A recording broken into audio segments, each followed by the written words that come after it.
Vamos ficar de pé e abrir a Bíblia. Abra sua Bíblia na segunda carta de Paulo a Timóteo, no capítulo 1. Vamos ler do versículo 16 até o versículo 18. Segunda carta de Paulo a Timóteo, capítulo 1, do verso 16 ao verso 18. A palavra de Deus diz: conceda o Senhor misericórdia à casa de Onesíforo, porque muitas vezes me deu ânimo e nunca se envergonhou das minhas algemas. Antes, tendo ele chegado a Roma, me procurou solicitamente até me encontrar. O Senhor lhe conceda naquele dia achar misericórdia da parte do Senhor. E tu sabes melhor do que eu quantos serviços me prestou ele em Éfeso. Amém. Pai, obrigado pela tua palavra e pela possibilidade de lermos a tua palavra essa manhã, Pai. O Senhor nos dá direção pela palavra, e essa direção que queremos receber para conduzir nossas vidas de acordo com a tua vontade, Pai. Eu te peço, fala aos nossos corações, pelo poder do Espírito Santo, ministra sobre cada um dos teus filhos esta manhã, nos ensinando coisas preciosas que venham a mudar o nosso comportamento, a nossa maneira de ser e de agir. Queremos ser moldados pela tua palavra, Pai. E isso só será possível se ouvirmos a tua voz. Dá-me a unção do Espírito Santo para que eu seja um instrumento teu esta manhã para transmitir a tua palavra da forma como tu queres. Oro por isso em nome de Jesus. Amém. Graças a Deus, irmãos. Podem sentar. Amados, um pequeno trecho da carta de Paulo a Timóteo, da segunda carta de Paulo, em que Paulo está falando a Timóteo, seu discípulo, e no meio da sua conversa, da sua carta, ele dirige algumas palavras a esse homem de nome bonito, chamado Onesíforo. Você já viu que nome bonito esse, né? Onesíforo. Mas Paulo está dirigindo palavras a esse homem, porque foi um homem que o ajudou, foi um homem que o animou, um homem que cooperou com ele na obra, no ministério, no trabalho que ele tinha para fazer. E Paulo está mostrando a sua gratidão. Há lições para nós aqui, não é, queridos? Primeira, de ajudar, como ajudou Onesíforo.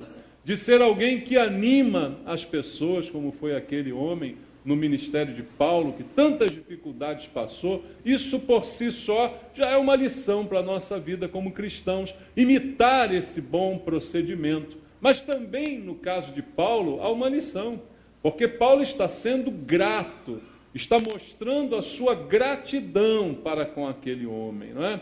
É outra lição para a nossa vida. Nós temos que ser pessoas gratas, temos que ser pessoas que reconhecem aquilo de bom que fazem por nós. Isso também é um bom princípio, e só estas coisas já seriam suficientes para a gente fazer aqui uma mensagem a respeito desses acontecimentos. E esse é o contexto da mensagem, não é? Mas, queridos, o melhor modo de mostrar a nossa gratidão pelas pessoas, talvez não seja dando presentes para elas ou dando dinheiro para elas. Nós logo pensamos em recompensa financeira, não é? Infelizmente, assim está contaminado o mundo em que a gente vive. Mas eu creio que a melhor forma de mostrar a nossa gratidão é realmente nos importando com a pessoa. Alguém que se importe com você, não é? Alguém que ore por você. Porque, na verdade, o que Paulo está dizendo aqui é como que uma oração por Onesíforo e por sua casa, por sua família. Melhor maneira de nós mostrarmos essa gratidão é orando realmente, é nos importando pela pessoa, pela sua casa, pela sua família. Então, amados, aquilo que é bom, eu posso dizer, fica melhor ainda com oração. Oração nunca é demais, não é? Orar por alguém por quem você é grato, Orar por uma pessoa e que você agradece pela vida dela, orar por alguém que te faz bem. Veja, a Bíblia diz que nós devemos orar até pelos nossos inimigos. Ora, se Deus diz que eu tenho que orar pelo inimigo, imagina pelo amigo, irmão. Quanto eu não devo fazer também? Quanto não deve ser a minha dedicação em me importar com aquela pessoa e com a sua condição? E Paulo, ao fazer essa oração por Onesíforo, ele dá aqui algumas lições importantes para nós. Primeiro diz aqui o versículo 18, o Senhor lhe conceda naquele dia achar misericórdia da parte do Senhor. Veja, ele está desejando, ele está orando, ele está pedindo por Onesíforo, e o pedido que ele faz ao Senhor é que o Senhor conceda a ele naquele dia, achar misericórdia. Uma coisa que chama a minha atenção aqui é a expressão de Paulo, naquele dia.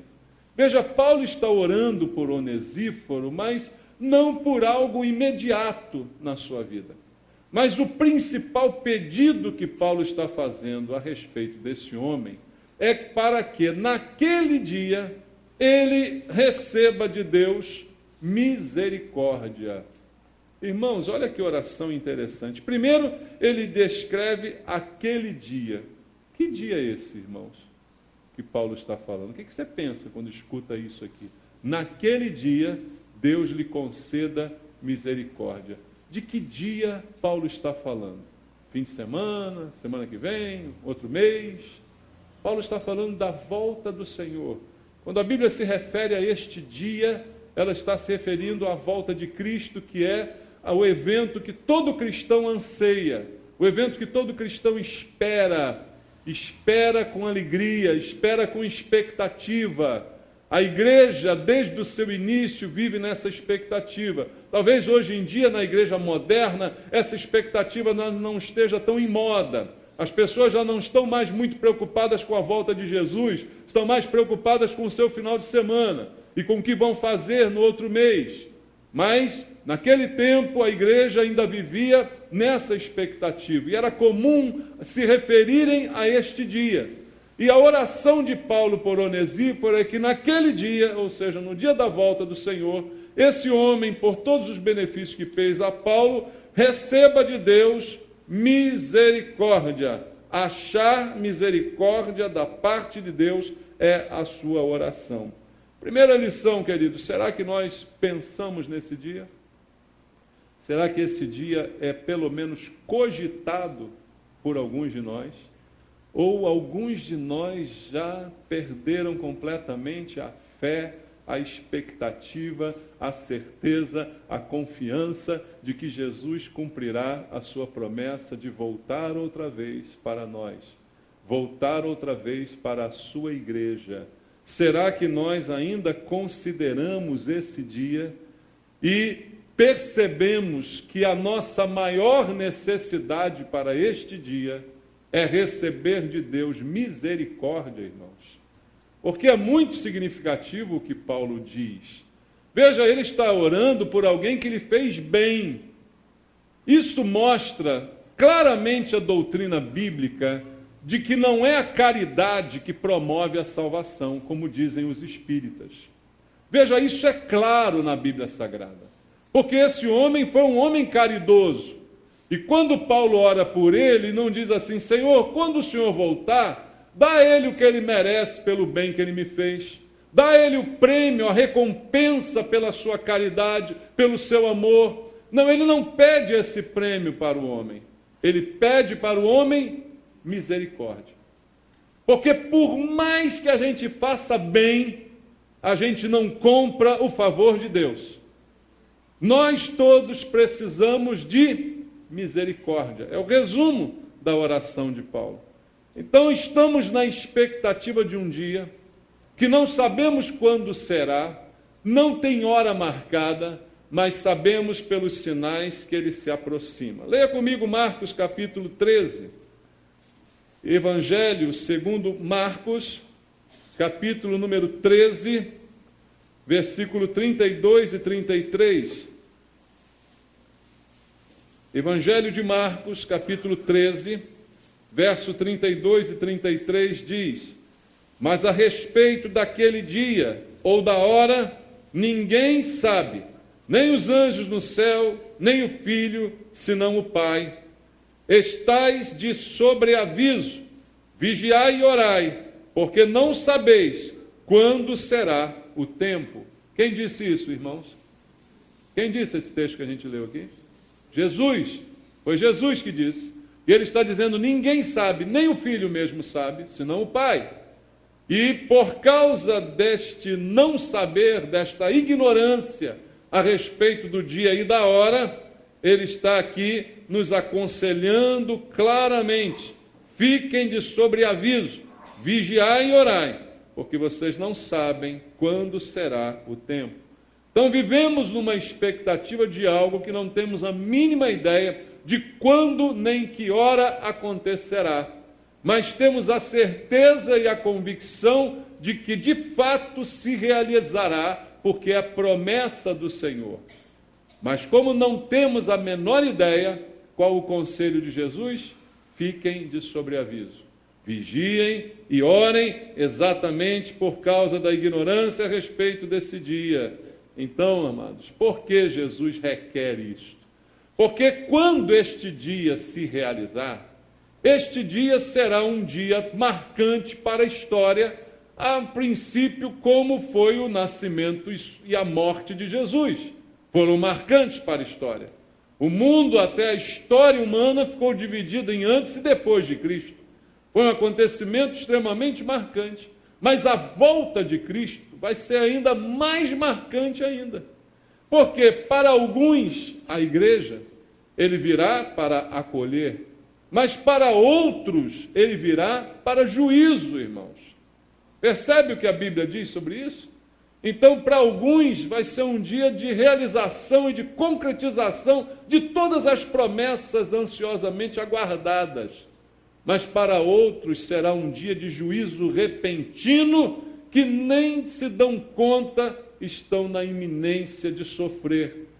Então, é um dia marcante da história e o conselho de Jesus é vigiar e orar. Vigiar e orar é o que nos diz o Senhor a respeito desse dia.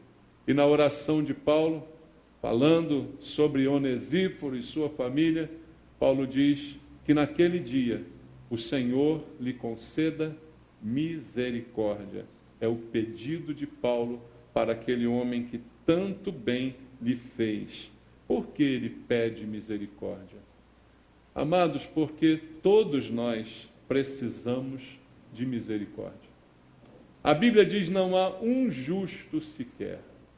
Se hoje somos justos, é porque fomos justificados. O nosso pecado, ele foi, não digo que foi ignorado por Deus, porque isso é mentira. Deus não ignora pecados. Deus cobriu os nossos pecados com o sangue de Jesus Cristo. A justiça de Deus foi plenamente satisfeita ao morrer Jesus pelo nosso pecado. Ele não o ignorou, mas por causa disto, ele nos atribuiu justiça, porque Jesus conquistou a nossa justiça. Então fomos nós justificados, mas em nós ainda não há justiça. Como diz Paulo, em nós não habita bem algum. Não habita nada de bom. Nós precisamos de misericórdia, irmãos. Porque não somos justos por natureza. Por natureza somos pecadores, como a minha esposa citou aqui do curso da PEC ontem. Criança já nasce mentirosa, já nasce com a tendência pecaminosa, irmãos. Por natureza, somos maus, somos injustos. Então, precisamos de misericórdia e é a coisa que eu preciso achar no encontro com o Senhor. O Senhor não me salvou porque eu merecia ser salvo. E o Senhor não vai me levar para o céu porque eu merecia ir para o céu. E o Senhor não vai me arrebatar porque eu mereço ser arrebatado. Em todos estes eventos, Deus usará de misericórdia para conosco, irmãos. Usará de graça algo que me é dado que eu não faço nada por merecer. Então, amados, é misericórdia o que mais precisamos. E é misericórdia o que muita gente não vai achar naquele dia. Naquele dia, no dia que o Senhor voltar, você não imagina que Ele vem para ainda ser misericordioso. Ele vem para a justiça. O tempo da misericórdia é hoje, é aqui agora. Hoje a misericórdia está aqui disponível, hoje a graça está abundante sobre a vida de qualquer um que se renda e reconheça o sacrifício de Jesus, foi em seu lugar. Misericórdia está disponível. Mas quando Jesus voltar, a Bíblia diz claramente, ele virá para juízo. E no juízo não há misericórdia, irmãos. Então a maior necessidade do homem é misericórdia. E alguns naquele dia buscarão e não a encontrarão. Encontrarão simplesmente o juízo. E quem é que não vai encontrar misericórdia? Serão aqueles, segundo a Bíblia, que não tiveram misericórdia de ninguém. Quem não tem misericórdia, não encontra misericórdia. Leia comigo o texto bíblico em Mateus 5,7. Lá no Sermão do Monte, Jesus ensinando tanta coisa boa. Mateus 5,7, ele diz assim: bem-aventurados os misericordiosos. Por quê? Porque alcançarão misericórdia. Veja, é feliz o misericordioso pelo simples fato de que isto fará com que ele também alcance misericórdia. Ou seja, a misericórdia que ele exerceu sobre os outros, a misericórdia que ele teve com os outros, também Deus terá com ele. Então, amados, aqueles que não têm misericórdia, não alcançarão misericórdia. Lucas 6,36. Leia na Bíblia. Lucas capítulo 6, verso 36. Diz assim: sede misericordiosos, como também é misericordioso quem? Vosso Pai. Deus está lembrando para nós, você tem que ser misericordioso. Quando você é misericordioso, você não está fazendo nada mais do que a sua obrigação, porque o seu Pai é misericordioso. Então você não pode ser uma pessoa implacável. Você precisa ser sensível e misericordioso com as falhas. Veja, ninguém é misericordioso com as virtudes das pessoas. Você tem que ser misericordioso quando alguém tem alguma virtude para contigo? Não. A misericórdia é algo que se exerce quando alguém falha com você, quando alguém erra contigo. Nós erramos com Deus, mas Ele foi misericordioso para conosco. Por isso não nos consumiu. Misericórdias do Senhor se renovam a cada manhã. Essa é a razão de não sermos consumidos, diz a Bíblia. Então misericórdia é algo que eu dedico a alguém que não merece, alguém que é prejudicial a mim, alguém que me faz mal. E o que Deus está dizendo, seja misericordioso, como teu Pai é misericordioso. Você tem um pai misericordioso, e como um filho, você deve ter características do seu pai. Você herda estas características, e é isso que Deus está dizendo aqui para nós, irmãos. Então, amados, Deus está nos falando essa manhã de misericórdia, que foi aquilo que Paulo desejou, aquele homem que tanto lhe fez bem, não lhe pediu prêmio, nem galardão, nem recompensa, mas pediu apenas que ele encontre misericórdia, porque é isto que nós precisamos. Mas você precisa entender o que é misericórdia. Abra comigo a Bíblia em Tiago, capítulo 2, versículo 13. Tiago, epístola de Tiago, capítulo 2, versículo 13. Tiago diz assim: porque o juízo é sem misericórdia, para com aquele que não usou de misericórdia.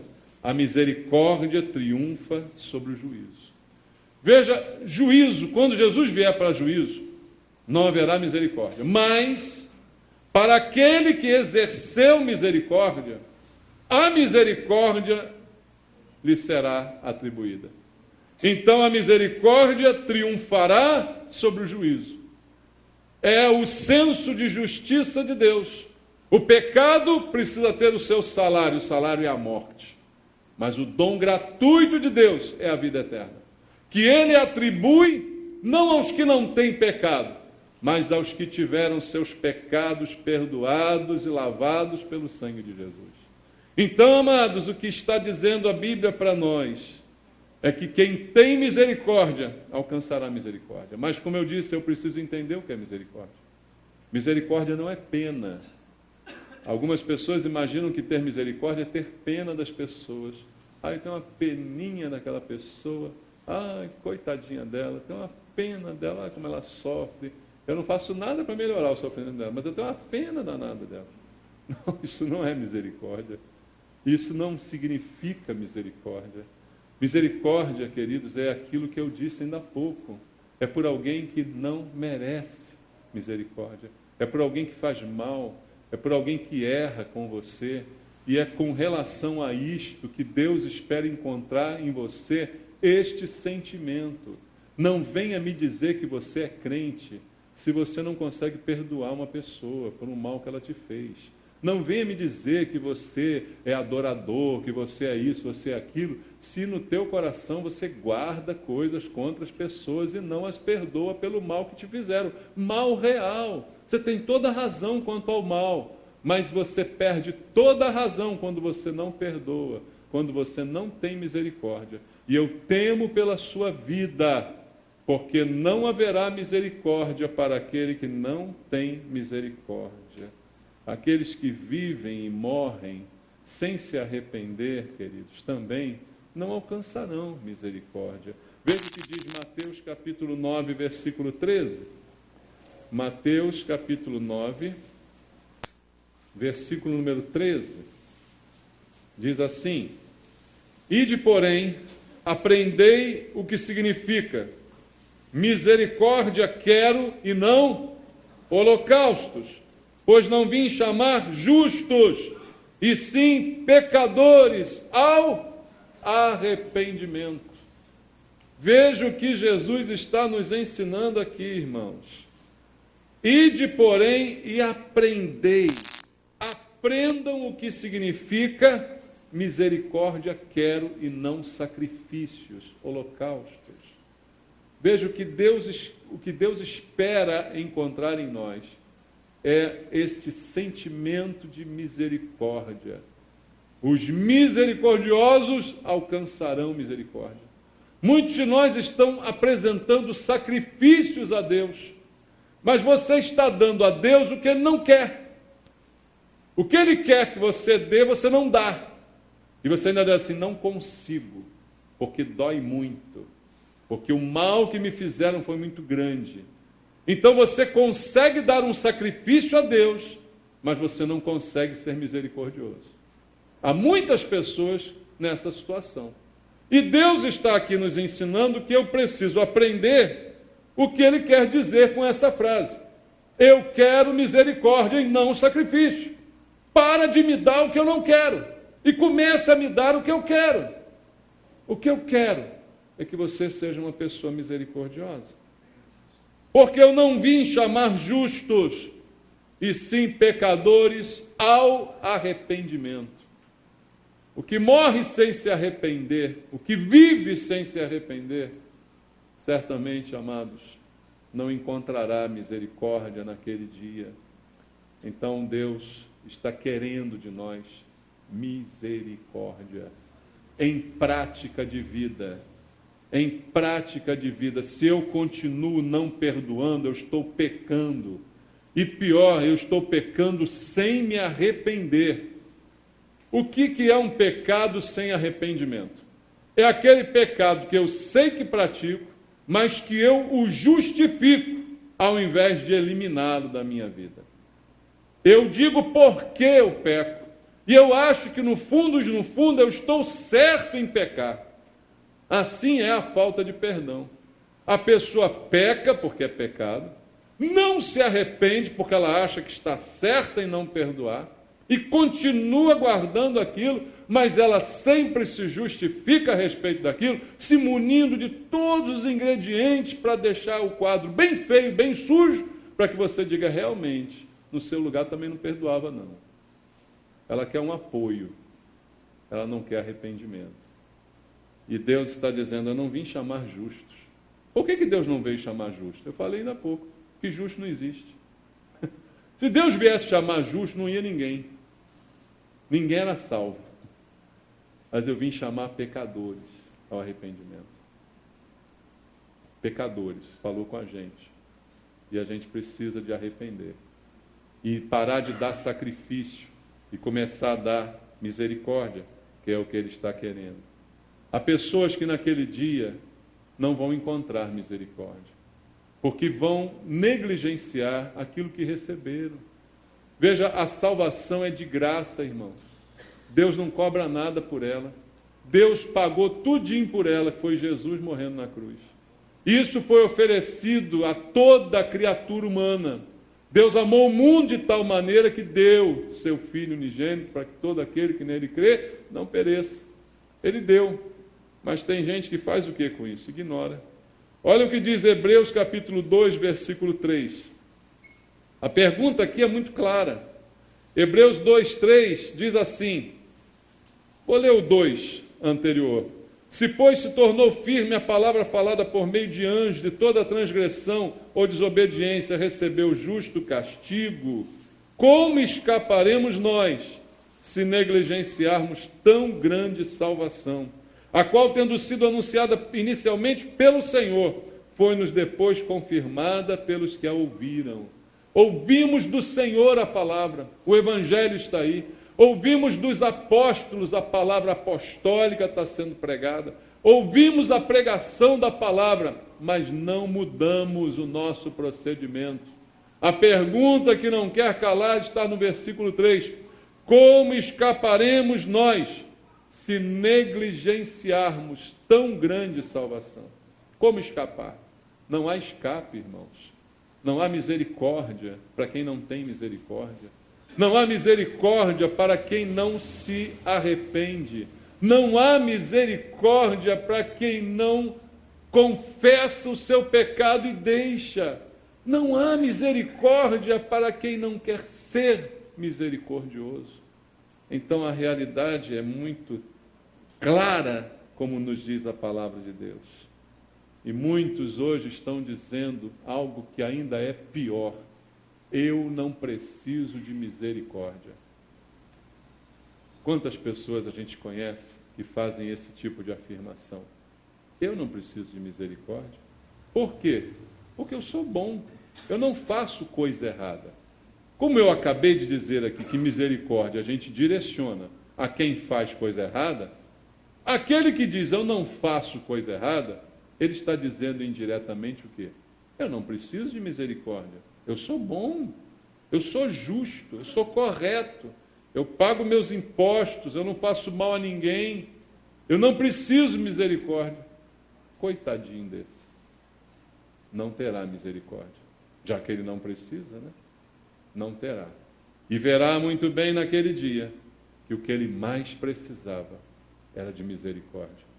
Por isso a oração de Paulo por Onesíforo, queridos, é muito bonita.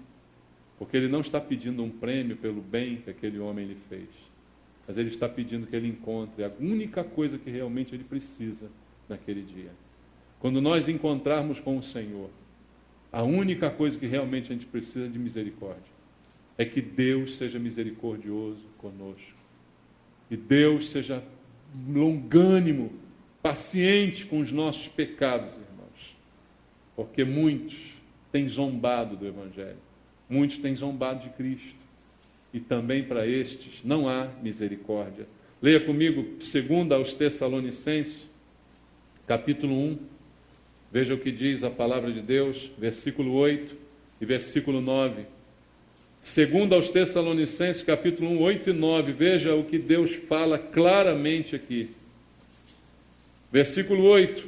Em chama de fogo, tomando vingança contra os que não conhecem a Deus e contra os que não obedecem ao Evangelho de nosso Senhor Jesus. Estes sofrerão penalidade de eterna destruição, banidos da face do Senhor e da glória do seu poder. Paulo está falando da vinda de Cristo, mesmo assunto, e está dizendo que neste dia, em chama de fogo, virá o Senhor. Veja, não vai esperando um Jesus igual as pessoas pintam nos quadros, um Jesus igual os artistas retratam, bonitinho, de olho azul, com aquela lágrima escorrendo, aquele sofrimento todo, ensanguentado. Ele vem como chama de fogo, diz a Bíblia.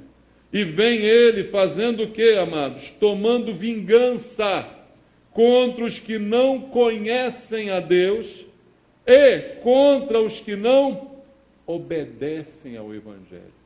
Eu gosto desse versículo demais, irmãos, porque ele traz uma outra visão do Evangelho para as pessoas. Um Evangelho que muita gente não conhece. Um Evangelho que eu ouso dizer a gente aqui na igreja que não conhece. Há muita gente que ouve a palavra Evangelho e diz, é a boa nova. Realmente esse é o significado da palavra Evangelho. Boa nova, boa notícia. E por causa desse significado principal, esquecem o resto. E alguns encaram o Evangelho apenas como uma boa notícia. Ah, vem uma boa notícia aí para você, novas de grande alegria, como diz a Bíblia. Que maravilha, coisa boa. Então é algo bom para a minha vida. Ser crente é algo bom. Eu vou agregar na minha vida, não é? Eu vou entrar para uma nova classe de pessoas, eu vou entrar para o mundo gospel, olha que maravilha. Eu vou agregar valores, porque é algo bom que Deus está me dando. Mas, acima de tudo, o Evangelho é algo que você tem que obedecer. A falta de obediência me leva àquela frase que eu já disse que não gosto. Aceita Jesus. O Evangelho pregado por alguns é assim. Aceite Jesus. Aceite o Evangelho. Você pode agregar este valor à sua vida. Você pode ter seus problemas resolvidos. Você pode ter a sua vida melhorada. Aceite isto que eu estou te oferecendo. Jesus é um pacote fechado, completo, cheio de benefícios para você. Só que o Evangelho que eu prego, que é o Evangelho que está na Bíblia, diz que ele é um chamado à minha obediência. É um chamado ao meu arrependimento. Ele não veio chamar justos, mas sim pecadores ao arrependimento, lemos aqui. É um chamado à obediência. Então o Evangelho não é algo que eu recebo e fico feliz. É algo que eu recebo para obedecer. É uma nova diretriz de Deus para a minha vida. É um novo caminho que Deus está traçando para mim. E eu preciso obedecer tudo aquilo que está inserido nesse novo caminho. E Paulo é muito claro quando diz que aqueles que zombam de Cristo e do Evangelho não vão alcançar misericórdia, muito pelo contrário. Vão encontrar com Deus em chama de fogo. E uma chama de fogo tomando vingança. A gente olha, vingança, né? Vingança é uma palavra forte, né? Porque até a Bíblia nos ensina que nós não devemos nos vingar. Mas você já parou para pensar por que a gente não deve se vingar? A Bíblia tem a resposta. Porque a Bíblia diz a vingança pertence ao Senhor. Eu já preguei aqui algumas vezes dizendo isso. Se eu pego uma coisa que não me pertence, eu estou fazendo o quê? Roubando. Está roubando. Roubo é pecado? É ou não é? É. Fala lá no Congresso Nacional, fala para os políticos, fala para os empresários, né? Roubo é pecado. Se eu pego o que não me pertence, é pecado. Então a vingança, ela não pode ser exercida por mim, porque ela pertence a Deus, mas Deus é vingativo. Ah, é. Tem medo de dizer isso, não é verdade?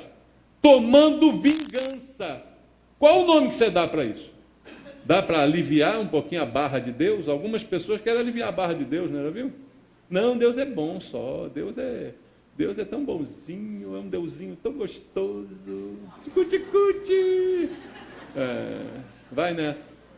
Ele tomará vingança contra os que não obedecem a Ele e, por consequência, ao Evangelho, irmãos. Não haverá misericórdia. Então chegamos a um dilema. O dia se aproxima e precisamos chegar a esse dia preparados.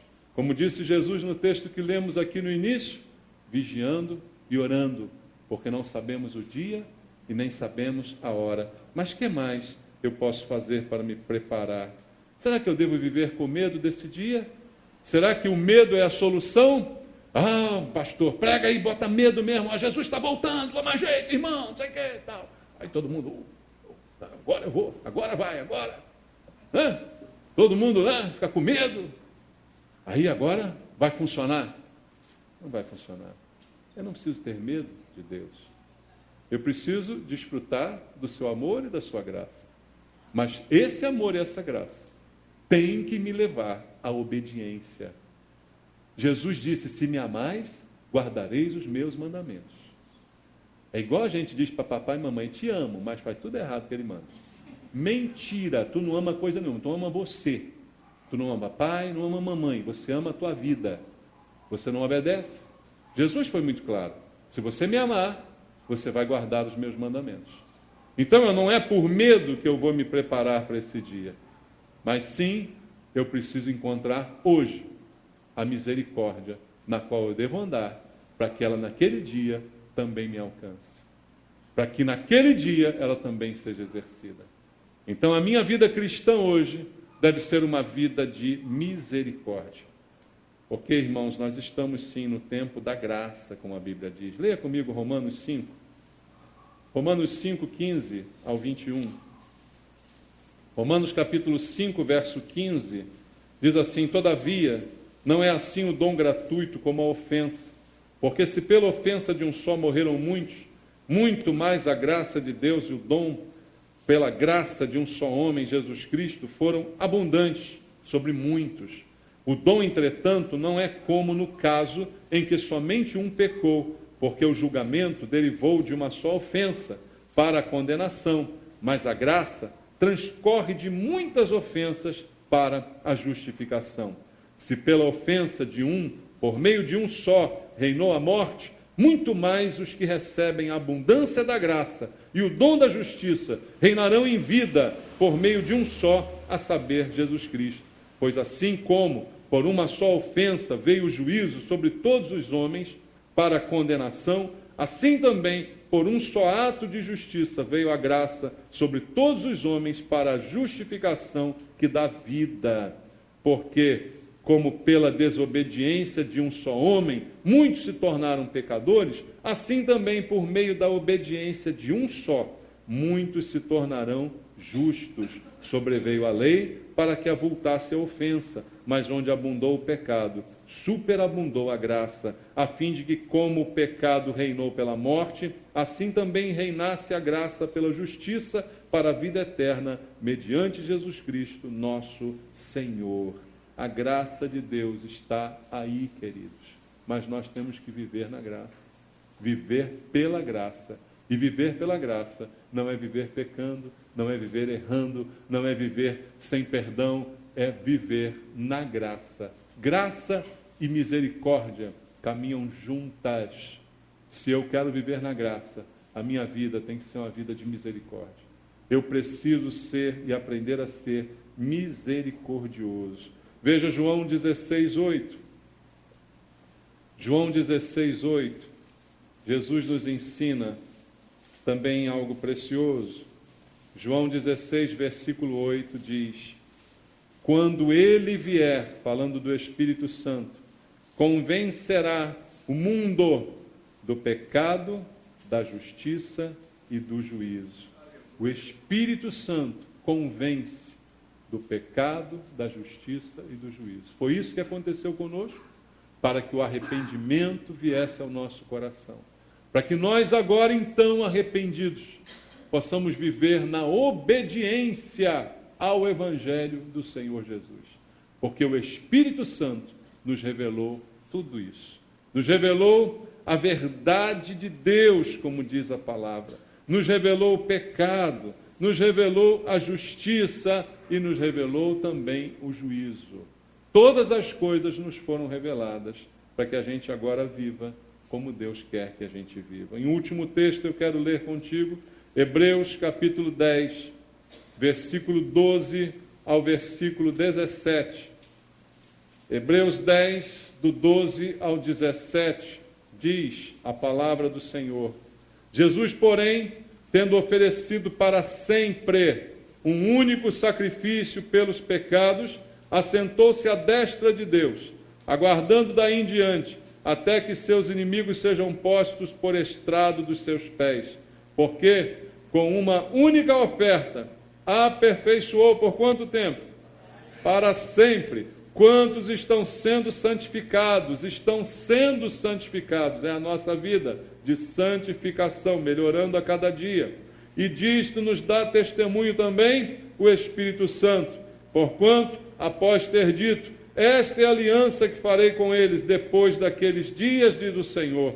Porei no seu coração as minhas leis, e sobre a sua mente as inscreverei. Acrescenta também, de nenhum modo me lembrarei dos seus pecados e das suas iniquidades para sempre. A vida do salvo é assim, querida, descrita. A vida do salvo, verdadeiramente salvo, é assim narrada pela Bíblia.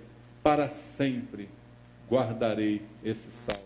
Para sempre permanecerá nesse estado. Mas exerça misericórdia, para que você sinta de verdade que você é salvo. Uma coisa é você ser salvo, queridos, e outra coisa é você pensar que é salvo. O pensar que é salvo é o grande problema. Quem é salvo, Deus conhece, e sempre o será. Mas pensar que é salvo é o problema da vida de muita gente. A gente não tem que pensar, a gente tem que ser. E quem é, age como salvo, atua como um verdadeiro salvo. Então, se eu for salvo, eu posso ter a certeza da misericórdia. Mas se eu pensar que sou salvo, aí a coisa muda completamente de figura. A única coisa que eu quero encontrar naquele dia é misericórdia. Ao encontrar com Jesus, que Ele tenha misericórdia de nós e que ela seja para sempre. Amém? Deus abençoe você. Vamos louvar ao Senhor nosso Deus.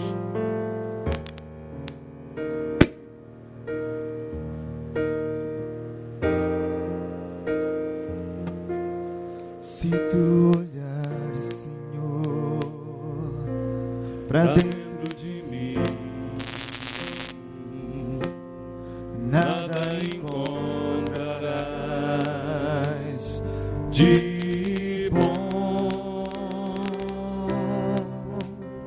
mas um desejo eu tenho de ser transformado. Preciso tanto do teu perdão, dá-me um novo coração.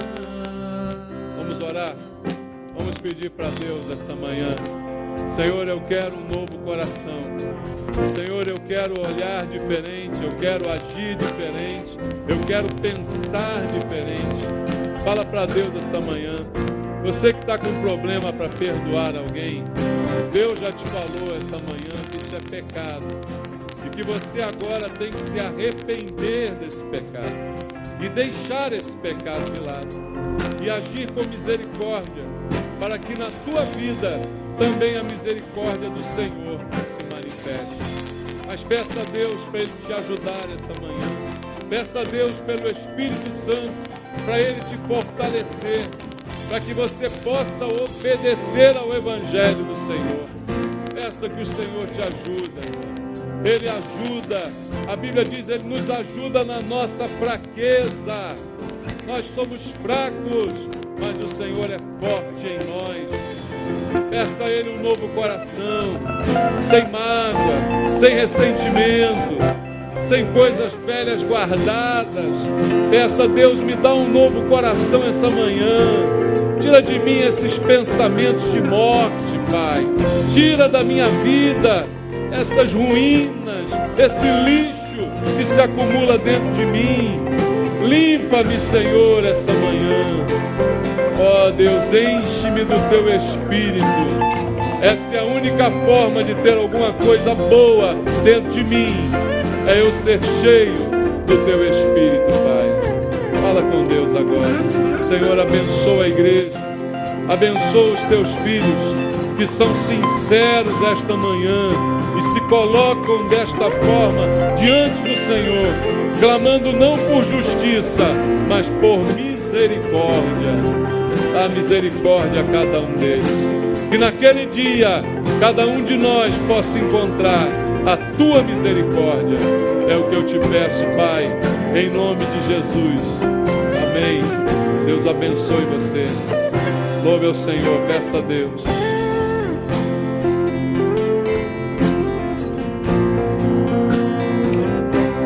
Se tu olhares, Senhor, pra dentro de mim, nada encontrarás de bom, mas um desejo eu tenho de ser transformado. Preciso tanto do teu perdão. Dá-me um novo coração. Dá-me um coração igual ao teu. Meu mestre, Peça a Deus.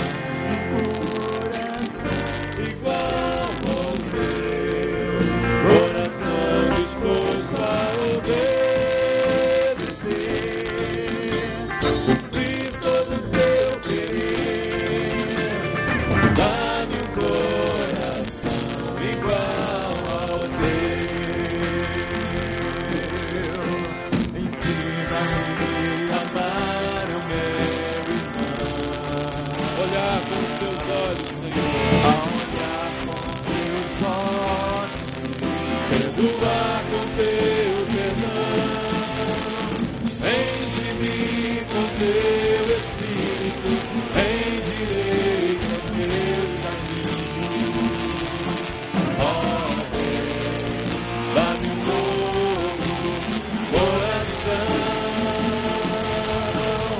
Enche-me com teu Espírito, endireita os meus caminhos.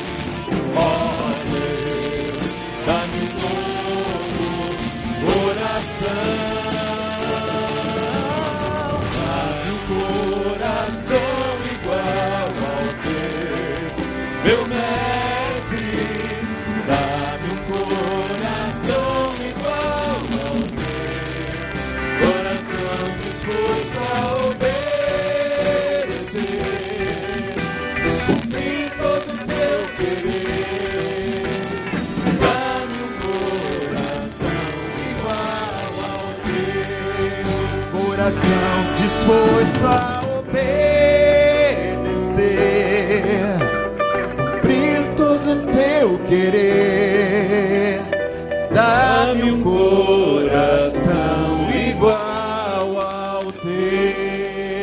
Obrigado, Senhor. Dá-nos, ó Deus, esse coração. Amém. Amém. Disposto a obedecer. Essa disposição esteja no teu coração para sempre. Amém?